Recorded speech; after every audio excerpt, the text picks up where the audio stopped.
বাড়ি ফেরার পর প্রথম কয়েকটা দিন সবকিছু ঠিকঠাক ছিল। মনে হচ্ছিল হয়তো আবার সব নতুন করে শুরু হবে, সব নতুন করে শুরু করব। কিন্তু ধীরে ধীরে বুঝলাম ঝড় আসলে থেমে যায়নি, শুধু একটু বিশ্রাম নিচ্ছিল।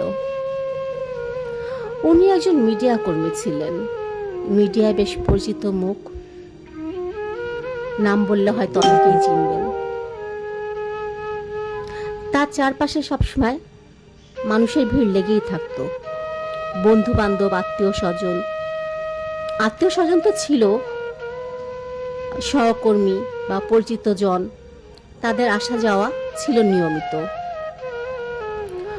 ওনাদের সামনে আমাকে যেতে হতো, কারণ হচ্ছে অতিথি আপ্যায়ন বলে একটা কথা আছে, এটা তো আমাকে করতেই হতো যেহেতু আমি ওনার বউ। কিন্তু আমি ওনাদের সামনে গেলে ওনারা বলতেন, সবসময় বলতেন, যখনই ওনাদের সামনে আমি যেতাম বলতেন যে, কিরে তোর বউ তো খুব সুন্দরী। কিন্তু এটা ওনার হয়তো পছন্দ হতো না, উনি হয়তো এই কথাটা পছন্দ করতেন না, এটা ওনার কাছে গর্ব মনে হতো না। তাই ওনাকে বলতো, তুই তো খুব ভাগ্যবান। ধীরে ধীরে আমি বুঝতে পারলাম আমার সৌন্দর্য তার কাছে গর্ব নয়, বরং বিরক্তির কারণ হয়ে দাঁড়িয়েছে।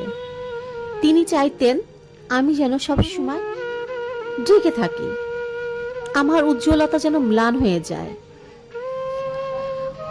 শুধুমাত্র উনি জানি আমাকে নিয়ন্ত্রণ করতে পারেন। এরপর থেকে জীবনটা একেবারে পাল্টে গেল। বাইরের কারোর সাথে একটুখানি কথা বললেই তার চোখ রাগে লাল হয়ে যেত। কারোর সাথে আমাকে হাসি মুখে মিশতে দেখলেই সন্দেহের আগুন জ্বলে উঠত। এমনকি তার বড় বোনের সাথে উনি কি যে বলতেন, যা আমাকে দেখার পরে চুপ হয়ে যেত এবং আমার দিকে তার তাকানোর দৃষ্টিভঙ্গিটাই পাল্টে যেত।